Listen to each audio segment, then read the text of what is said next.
जो स्मोक है जो भी प्रेग्नेंट लेडीज़ जो हैं, इन दिनों में प्रेग्नेंट हैं, जबकि स्मोक के दिन हैं, तो उनमें बच्चों पर डिफरेंट किस्म के असरात हो सकते हैं क्योंकि जो माएँ जिस हवा में साँस ले रही हैं, उसके अंदर डिफरेंट किस्म के टॉक्सिक केमिकल्स हैं, जो ना सिर्फ माँ को जाते हैं बल्कि वही केमिकल्स वाला ब्लड जो है वो बच्चों को सप्लाई हो रहा होता है, जिसकी वजह से बच्चे के अंदर जो है ग्रोथ रुकने का चांस होता है, बच्चों की वक़्त से पहले पैदाइश हो सकती है और बाज़ औक़ात खुदा ना ख़ास्ता बच्चे की पेट में मौत भी वाक़या हो जाती है। और इसके अलावा जब वो ही औरतें जो हैं इन दिनों में डिलीवर होती हैं, ये जो स्मोक के डेज़ हैं, इनके दौरान अगर डिलीवर होती हैं, तो पैदा होने के बाद भी बच्चे क्योंकि अब इसी टॉक्सिक एनवायरनमेंट के अंदर साँस ले रहे होते हैं, तो बच्चे को अंदर सांस के मिसाइल का होना, दमे का होना या एलर्जीज़ का होना जो है वो आम बच्चों से ज़्यादा होता है। इसके अलावा इन बच्चों की आँखों में इरिटेशन होती है, आँखों से पानी आने लग पड़ता है और बच्चों में बहुत ज़्यादा चिड़चिड़ापन होता है। अच्छा, अब ये अमल जो है जहाँ यहाँ तक नहीं रुकता, बल्कि वो बच्चे जो थोड़े बड़े हो गए होते हैं, उनकी जिनकी ब्रेन की डेवलपमेंट बहुत ज़्यादा होती है, जिस तरह 2-3 माह के जो बच्चे होते हैं, उनकी ब्रेन की डेवलपमेंट जो है वो ज़्यादा होती है। वो बच्चे जब इस टॉक्सिक एनवायरनमेंट के अंदर सांस लेते हैं, तो उनकी ब्रेन की डेवलपमेंट इसकी वजह से अफेक्ट हो जाती है। बच्चों के अंदर जो सीखने का अमल है वो स्लो हो जाता है, बच्चों की याददाश्त स्लो हो जाती है और बच्चों के अंदर बहुत ज़्यादा सुस्ती, काहली जो है वो बढ़ जाती है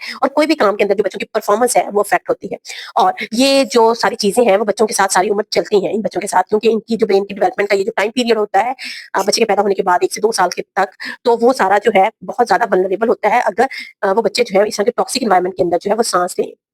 तो बच्चों की स्कूल के अंदर परफॉर्मेंस भी इफेक्ट होती है, बच्चों की सुनने की सलाहियत और बच्चों की देखने की सलाहियत भी जो है इस टॉक्सिक एनवायरनमेंट की वजह से अफेक्ट हो जाती है। क्योंकि बच्चों को जो है साँस लेने के लिए एक जितनी मिकदार में ऑक्सीजन चाहिए होती है, वो नहीं मिल रही होती, बल्कि उसके साथ-साथ डिफरेंट किस्म के जो केमिकल्स हैं, जो बच्चों की ग्रोथ को अफेक्ट करते हैं, वो बच्चों की साँस के ज़रिए बच्चे के अंदर जा रहे होते हैं, जो बच्चों की ब्रेन की डेवलपमेंट, बच्चों की वैसे हड्डियों की डेवलपमेंट हो गई और बच्चों की ओवरऑल हाइट और वेट को भी अफेक्ट करते हैं। अब हम बात करेंगे किस तरह से हम इन सब चीज़ों से जो है वो बच सकते हैं। माँ को और बच्चों को जो है इस तरह के अनहेल्दी एनवायरनमेंट से बचाने के लिए अपनी सेटिंग में हम क्या कर सकते हैं?